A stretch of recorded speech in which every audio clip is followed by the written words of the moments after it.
I was trained in the missiles. I was trained in the MGM-13A missile, which was in Germany. So after my training, I went to Germany for 2 years, and they were phased out, and I was reassigned to Malmstrom Air Force Base in Great Falls, Montana. Upon arriving there, I was lucky. I was assigned to a team chief that was losing his assistant team chief, and I went to the sites almost immediately and got my training. It was a job training where I just went out to the sites rather than go to the schools to learn the Minuteman system. About 3 months into going out to the sites, they did promote me to sergeant, and I picked up a team, my own team, sometime in the month of March or the 1st of April. In March, one of the assignments that we had was to go to a capsule with a support building over the top called Mike 1, which was about 100 miles from base. There we were a quick reaction team, basically at night, for any problems at the missile sites. We'd penetrate the sites and go repair them. It was an electromechanical team, so we did most of the electronics and most of the mechanical work that had to be performed at the sites with the missile and the associated equipment that went along to keep the missile in good shape. So we were at Mike 1 for, I believe it was 4 or 5 days, and we were at the end of our tour out there. And we got up that morning. We hadn't been called out that night. Everything was quiet. And we got up around 6 and was supposed to hit the road about 8, but we called job control and told them it was snowing out, weather was bad, and if we packed up the truck, could we start back? And they said, yeah, everything is quiet, there's nothing going on, so, give us a call when you're on the road on the radio. So everything was fine. We started back on the main road towards Great Falls, and about a half an hour into our trip back, job control called and said, we have a problem at Echo Flight, and 4 or 5 missiles or 6 missiles just shut down simultaneously, and we want you to go to the nearest site, whatever one we were closest to, because they didn't know where we were at the time. We want you to go to the closest site, penetrate the site, and see what's going on. So on our way to the site, they had called and said that the other 4 missiles had shut down, so that all of them were now shut down. And they, at that time, I think they said there was UFO activity in the area. And we had heard this on and off for many times when we were out at the missile sites, that job control would call and say, we have reports of UFO activity in your area, keep your eyes open. So anyway, we went to the site, dug our way in, went through the self-support building, got down into the missile site, and there is a unit down there called Versa, which indicates anything that goes wrong. There's like 22 or 23 channels on this, and it indicates if there's a problem with any particular, could be water underneath the missile, a leak in sump pump not working, it could be high temperature, it could be low temperature. But what we went out usually was coupler logic, which is a channel 9, which we figured would be the most common, or something in the program portion of it. And but when we got down there was nothing on Versa, absolutely nothing. It was just clear. And so we called job control and told them everything seemed fine here. So they told us to put it on startup and back out of the site just as soon as we can. As soon as it went into calibrate, and go to the next site and get that one started up. So we did just that. We backed out of the site after it went into calibrate and went to the next site. And I think we covered 3 or 4 sites. They were sending other teams out from the base, but they would be another couple hours getting there. So we brought up, we didn't know until we got back to Echo 1 that night that how many missiles we had brought up. But all of them that we went to, there was nothing on Versa. They were just blank. So we ran out of our timelines, so we couldn't go back to base, too far to drive. So we had to go to Echo 1 to stay for the night there and get 8 hours of sleep before we headed back to the base. So when we got in there was hardly room to walk in there because there was so much brass in there. There was all sorts of blue uniforms, people from all over the place, and we had heard that there was a UFO spotted over Echo 2, which is the most northern site in the Echo flight, and I think it's the most northern site of all those that run east and west, and it's really remote out there.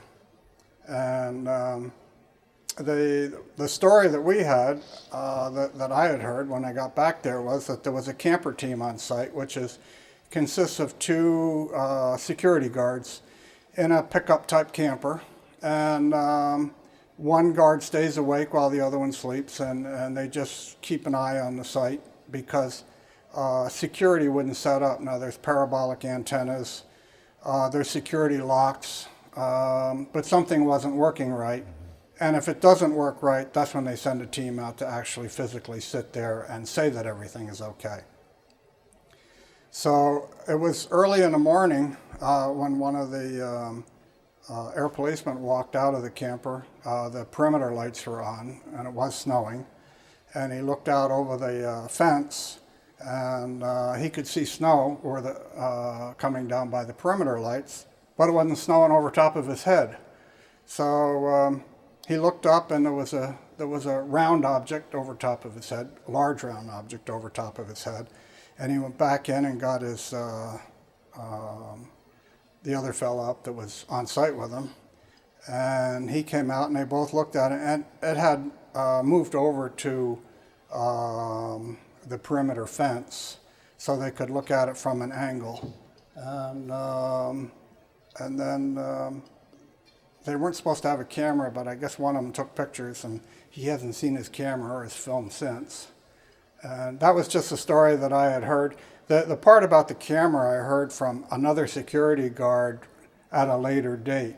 That didn't happen that day, but we did hear exactly what happened with him at Echo 2. While this UFO was over top of the site, or presumed UFO was over top of the site. So that was about it. We went back to base, and I never heard anything more about anything. Nobody said anything. I was not debriefed, and that was about it. Okay. Echo 1, of course, was the launch control facility. It's the ground level structure above the launch control capsule underneath ground. So your timelines, you said you could not go back to base. You had a time limit that you could not exceed for reasons of safety and fatigue and so forth. So therefore, you did not drive back into Malmstrom. You went to Echo 1. Now, you mentioned Echo 1 being, when you got there, you told me in an interview some time ago that you were so tired from working out in the field, and your chief concern was you couldn't lay down. There was wall-to-wall people. That's true. It was just loaded up with people in there. No. They're supposed to feed us, and we're supposed to have rooms, but as I remember, I think we were just sitting on couches or sitting over in the corner, just getting some sleep. Now, you mentioned brass for civilians who may not know what that term is. What is brass? Who are those guys? Where were they from? Well, normally at a launch facility, there is nobody there except air policemen, and the launch officers that are down at a shift change would be the launch officers coming in and going down into the capsule or coming out of the capsule. So there's very few people there, and a maintenance team might be there, but that's about it. But when we got there, there was quite a few, I would say they were captains and majors and lieutenant colonels in dress uniforms. I remember they were wearing dress uniforms, the Class A uniform.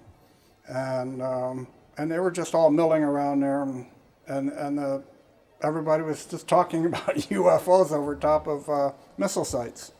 They were talking about them openly then? They were just saying that, this was all, I don't know who was talking, but just in general conversation was that UFOs or a UFO had been spotted over Echo 2, and that was the probable cause of the missile shutting down. When you heard that, or various people discussing that topic, what was your reaction? How did you take the fact that there was reports of UFOs being involved with the shutdown? Actually, it didn't bother me because we had reports of UFOs being out there quite a bit of the time.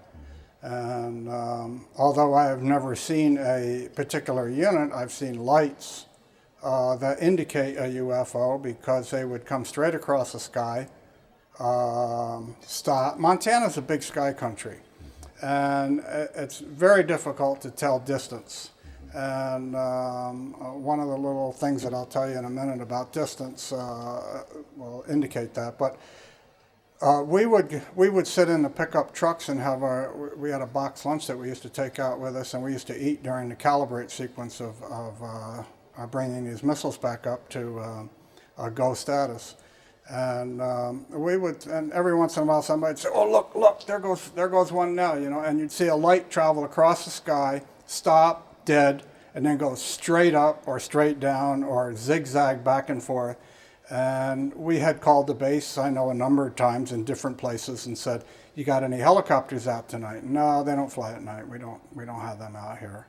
And so they said, "Well, we saw strange lights in the sky that are, zigzagging across the sky, making right-angle turns, and it doesn't look like an airplane or a helicopter." Okay. And you said from time to time, Job Control would call you and say, "Heads up, there's one in your area." Job Control would call and say, "We have reports that there are UFOs in your area. Just be on the lookout for it." And that's all they would say. Absolutely nothing more than that. One night, late at night, probably 3 or 4 o'clock in the morning, we were sitting in the truck. I was training another team, and we had an air policeman with us, so we always had an air policeman security guard. While we were down inside, the security guard would maintain security on the ground side. 5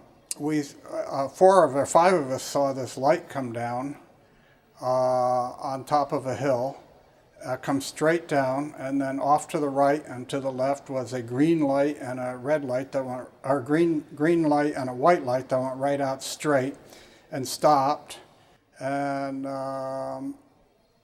it stayed there for a long period of time. And we had watched this thing maneuvering around in the sky before it came down there. So we called Job Control and told them that this object had landed on a hill. It doesn't look like too far from the site. So we were all getting a little nervous about it, and Job Control said, "Well, close up the site and go check it out." Well, I said, "I don't think we're really qualified to do that." So they said, "Well, tell us any more information that you can about it." So when the sun finally came up, when it got light, we realized that this hill was some distance away, miles away. But that's typical of Montana. So this light was a fairly good-sized light because it was from quite some distance.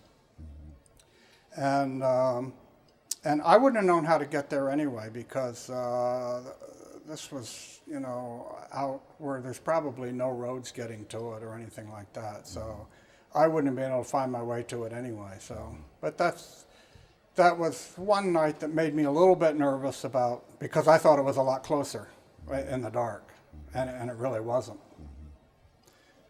Getting back to the incident at Echo Flight when you were at E1 and people were talking amongst themselves about UFOs, did they seem to cautiously choose their words? Did they seem to be nervous by your presence, or was it just openly? I don't remember them being nervous about it. I mean, there was just people were standing around in groups of 2s and 3s talking, And we just kind of went in and went on our own business. I mean, you don't usually walk up to a colonel and say, "What's up?"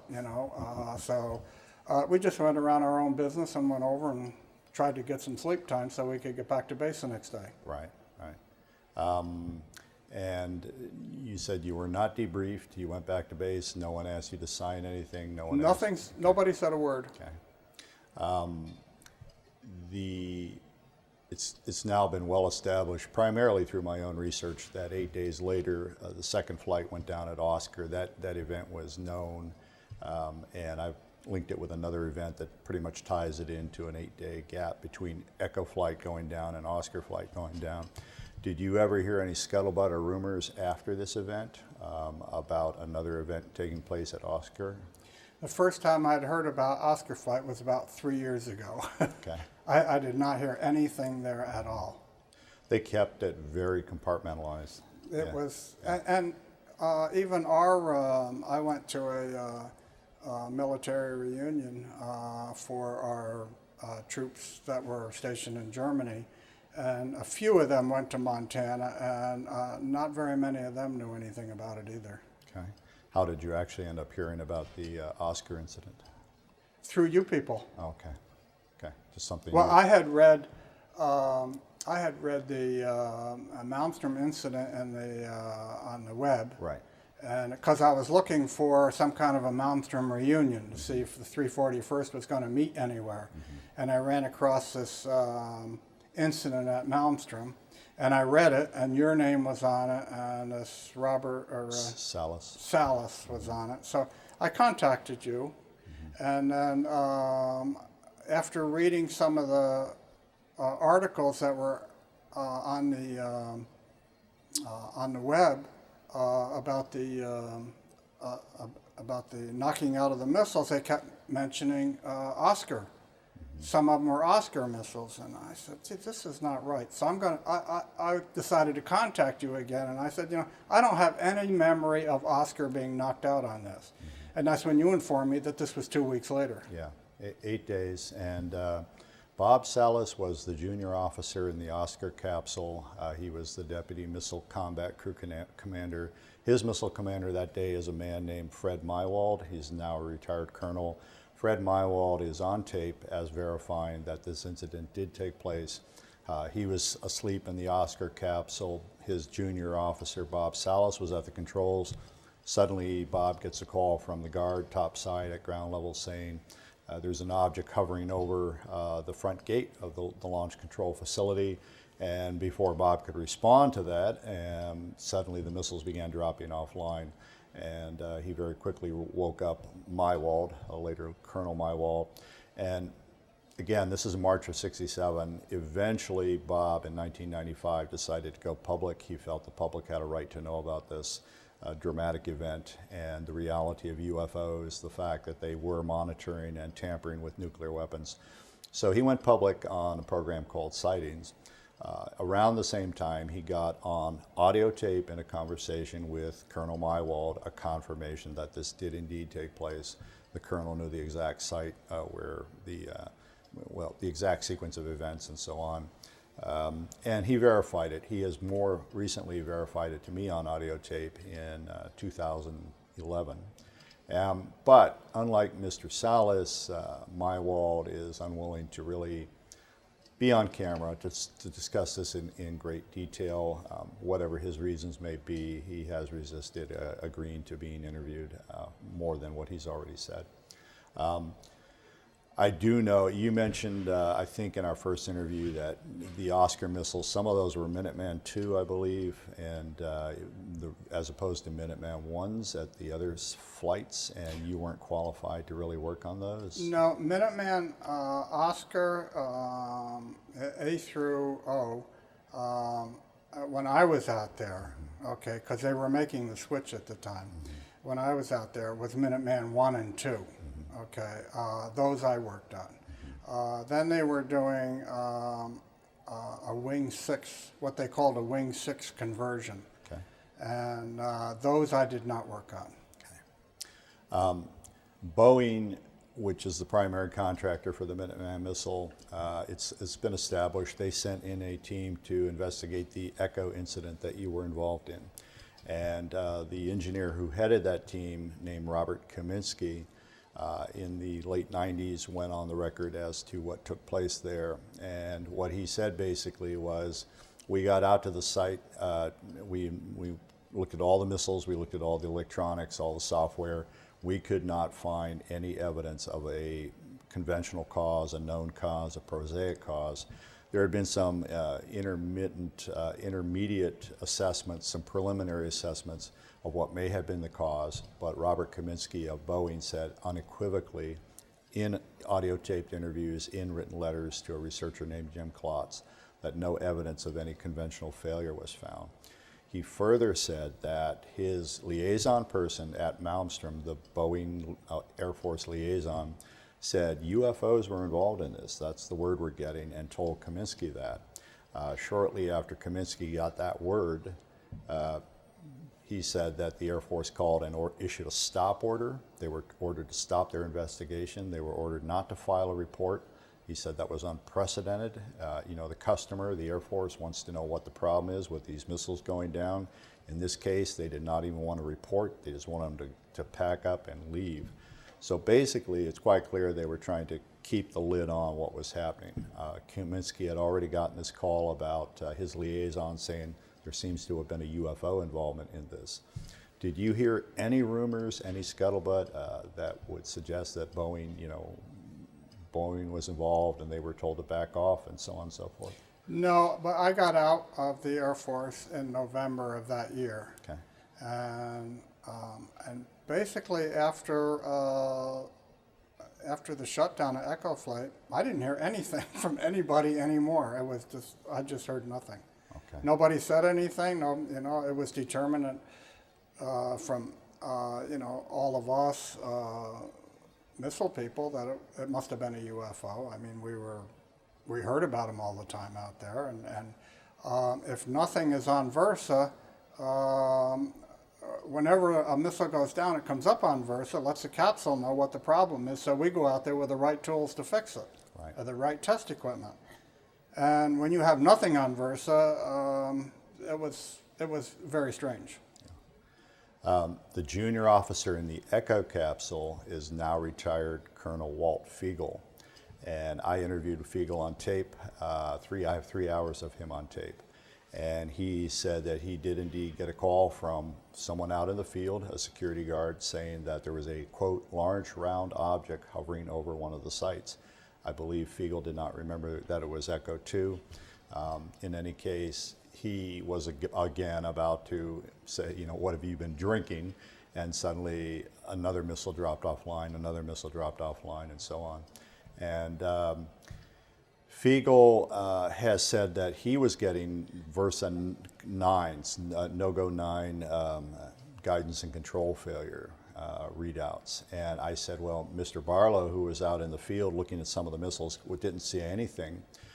Some skeptics have said, since the crew in the capsule was seeing Versa 9 and Barlow's claiming there was no reading at all, then he can't be telling the truth. I pressed Colonel Fiegel on that, and he said he did not know. He said he could not say unequivocally that the problem that was created couldn't have resulted in you're seeing nothing at the site and him seeing a reading back at the capsule. So he was basically saying the skeptics don't necessarily know what they're talking about to say that. The other launch officer in the Echo capsule, the senior officer, Eric Carlson, is very tight-lipped about what occurred. He claims to have no memory of his junior officer receiving the call about the UFO hovering over the missile. He claims that they were never told not to talk about it and so on, whereas Colonel Fiegel has told me on tape they were debriefed by their commanders back at Malmstrom and were unequivocally told not to talk about the incident. As you know, because we've discussed this, when I went public with a lot of this, and Bob Salas even before we posted these persons' testimony online. I have both transcripts of my conversation with Fiegel and the actual tape recordings that one can listen to at my website. in which he verifies there was UFO involvement, that he got multiple reports from multiple guards at Echo. Now, Eric Carlson's son, James Carlson, has been trashing you and me and anyone else who contradicts his father. His father, again, says there were no UFOs present. And yet all these other people, including you, say definitely there were UFOs present. So how would you respond to James Carlson or any skeptic who said that this is all nonsense? Well, I think you're going to find a number of people that just think it's all nonsense anyway until they've been around something strange that's happened. And you know, not only with Malmstrom, but there's been other things too that went on around the world that involve, and everybody thinks it's a hoax, or you know, they try to find something else that it was not a UFO. But the shutting down of 10 missiles is something that I think I read somewhere that could not be reproduced. Somebody, Boeing or the Air Force could not reproduce this shutdown. And so it had to be something bigger and better than the Air Force or Boeing. I believe technically what they said was the launch control facility is connected to each of the missiles by an underground cable. That's correct. And I think the Boeing team found that if they directly injected a square wave into one of the cables, they could duplicate the failure, but no one ever explained who would have been out there to inject this signal into the cable itself. So the cause of the incident is still unknown, and so that has been verified. So you describe not only this incident that you heard about, I mean, you heard about the reports of the guard seeing the object over his head and around the time of the flight shutdown, but you yourself on other occasions out in the field saw these objects doing these high-speed maneuvers, instantaneous stops, zigzags, as you say. What's your assessment of those craft? What do you think you were witnessing, in your opinion? Well, it irritates me that I have seen the lights and not the craft. Okay, and this seems to all go on at night. Of course, during the daytime you wouldn't see it, but you might see the craft. And then, as I was explaining to you last night, everybody that takes a picture of one, the picture's all fuzzy, so you can't tell whether it's a fake or not. And but I did see lights that would travel across the sky and stop, you know, at a terrific speed, and stop and make a right angle turn, or even more than a right angle turn, and move in another direction, or just go straight up and just go right out of sight. And I've seen that many times. I saw it at Bravo flight, and I saw it at basically at Bravo, Delta, and Echo flights. I see this, and that was because of the way we were facing, I think. Okay. These were up on a hill, and where you'd have a big view of the area at night. Was there any discussion among the other EMT techs about what this was all about? You guys talk amongst yourself about what you thought this had? Oh, everybody thought it was UFOs. Yeah. Yeah, and there was no that. Well, I don't believe in UFOs. I mean, everybody knew that helicopters and airplanes don't fly this way, and it certainly wasn't a lightning bug.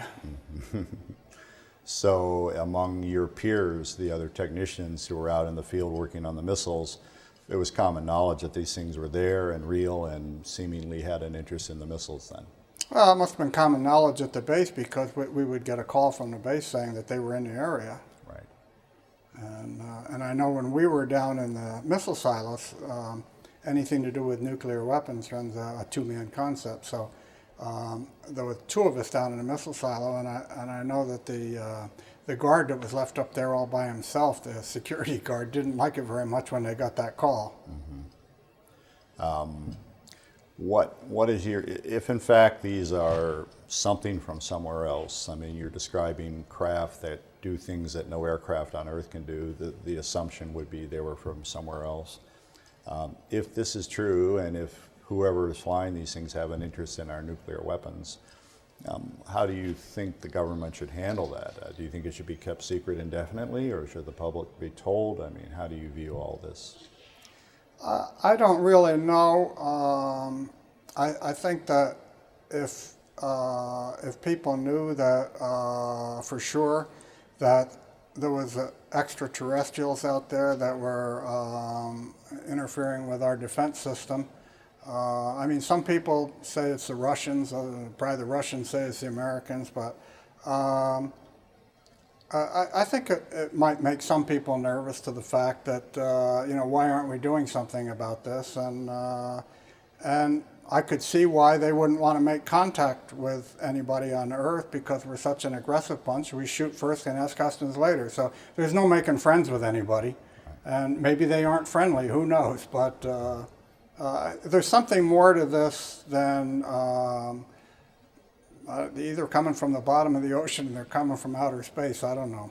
But and I don't, I think everybody's got a different opinion on it. Since you and I interviewed you in 2007, and has anyone ever knocked on your door, called you up and said, don't talk about this, or tried to intimidate you or harass you or anything like that? No. Yeah. Nothing. Okay. Well, that's with one exception. All of the 130 people that I've interviewed over the years, only one person has apparently had some harassment problems. I won't go into the details here, but no one else who's spoken out about this. I found the majority of the people, such as yourself, feel that this is something that should be brought to the American public. In a democracy, a secret of this magnitude should not be kept in secret indefinitely, and that's my view. So that's why I seek out people such as you. I've told, there is this ridicule factor with stating that you've seen a UFO or you believe in UFOs, let alone UFOs shutting down nuclear missiles. I mean, so you've really taken a gamble, in my view, to just honestly say, this is what happened, I was there, I witnessed it. There is potential harassment or at least ridicule from public opinion. So you have my greatest respect for coming forward and speaking about this. Our hope is with this documentary, which we hope to put together and have someone fund, is to get several people, dozens of people on the record, on film, saying I was at such and such a base at such and such a time frame, and this happened here too, and I think the weight of the evidence is going to go a long way in terms of swaying public opinion about the reality of all of this. At least that's our hope. Do you have anything else you'd like to add at this point? Now, the one thing, the Channel 9 thing bothers me a little bit, the fact that the capsule had a Channel 9 indication and we did not have a Channel 9 indication. I know for a fact that we did not have a Channel 9 indication, and a thought had crossed my mind while you were talking about this, that in the process of the shutdown, the capsule may have gotten a Channel 9 indication and then it disappeared. I don't know whether this is true. It's just something that I can't imagine them saying that they had a Channel 9 shutdown and us getting down into the actual unit itself and there's no Channel 9 shutdown. There's no shutdown. Right. Well, the first missile went down. The launch officer, Colonel Fiegel, now Colonel Fiegel, called the site to see what the problem was. He thought that maintenance guys had gone out and screwed something up. He had no record that there was routine maintenance there. So he made the call and was told at that point about this, quote, large round object hovering directly over the site. And so that occurred within, he said, a minute or two of the actual shutdown indicator on his console. While he's talking to this person on site, security person, other missiles began shutting down. It had to have been after that point when, if indeed he was reading a Channel 9 across the board of these shutdowns, you would not have been notified by Job Control until some minutes after this event, and it took you additional minutes to get out to the first site. So what you're suggesting is plausible. I mean, there could have initially been an electronic readout, and by the time you got to the missiles, there was no readout. So lots of unanswered questions. Right. Yeah. And as far as injecting something, a square wave, into a line that went from the capsule to the missile, there is what they call the ESA panel down on the lower level where all the wires, all the cables go through underground. And in order to get to that panel, I would say there's probably 35 or 40 bolts, nuts on this panel, and the panel is like a two-man lift to get the thing off, to get in there. I'd only had one off once. I don't remember what the problem was, but we did pull one time for some reason. So your point is that it would be extremely difficult to create that kind of problem then? To get into the wires, Right. yeah, you know. No. Well, the Boeing report I've not seen. I've only heard Robert Kaminsky's summary of it. And I believe the theory was that somewhere in these miles separating the missile sites from the launch control facility, somehow there could have been an injection of this square wave noise into one of the cables itself. But again, I'm just... Well, they did run underground, and you know, you don't know what the capability of these Right. objects are, so you know, maybe they could do it. Right. So if your memory of the sequence of events is correct, by the time you got to Echo 1 that evening and you were dead dog tired and you heard people talking about UFOs, you had already had some of these sightings yourself out in the field and you weren't terribly surprised by that conversation. That's correct. Yeah. And do you have the sense after all these years that you had additional sightings out in the field after the Echo incident as well? Well, I can't say for sure, but I think we did have them after that. Okay. And nobody even really talked about the Echo. That was a forgotten thing, you know. Nobody talked about it anymore. But I'm sure that, because that was early basically early in my career at Malmstrom, and I'm sure that we had sightings after that, you know, lights in the sky. But aside from sighting reports or the things that you saw with your own eyes, the only incident that you're aware of involving large numbers of missiles going down being associated with UFO was the Echo flight incident. That's true. Yeah.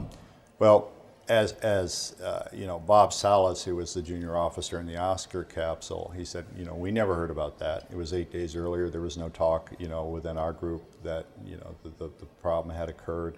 It was only when the Oscar missiles went down that the senior officer in the capsule, Mywald, when he's calling to report it, someone, probably job control, said the same thing happened at another site. And the presumption was by Salas for many years it was earlier that day, minutes or hours earlier. Turns out it was 8 days earlier and it was Echo. But these things have just sort of bubbled to the surface over decades, and we don't have all the pieces of the puzzle yet, but again, thank you for contributing your input on being directly involved in bringing up the Echo flight missiles. Well, thank you for asking me.